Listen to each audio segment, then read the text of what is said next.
Hi everyone, welcome to this quick and easy tutorial on how to apply and change border colors in Excel.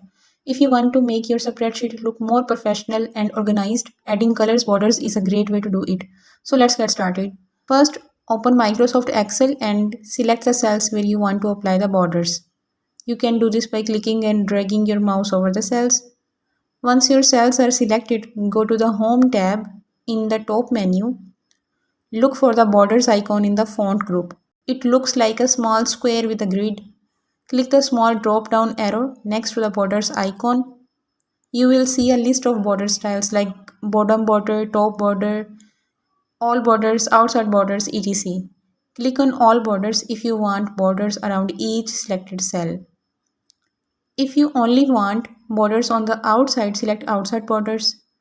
To change the color of your borders, click on the borders drop down again. This time, select line color. A color palette will appear.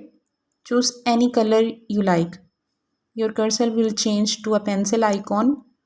Click on the borders of the selected cells and they will change to the selected color.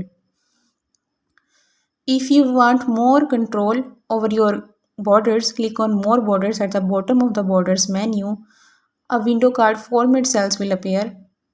Here you can choose different line styles like you can select thick, dashed, dotted, etc. Select a custom border color from a wide range of colors. Apply borders to specific sides. You can add top, bottom, left, right, anywhere you want. After customizing, click OK and your borders will be applied. If you want to remove borders, go to the borders menu and click No border. If you want to change the color, simply select a new color and apply it. And that's it. Now you know how to apply and customize border colors in Excel. This simple trick can make your data look clearer and more visually appealing. If you found this tutorial helpful, don't forget to like, share and subscribe for more Excel tips like this. See you in the next video. Thanks for watching.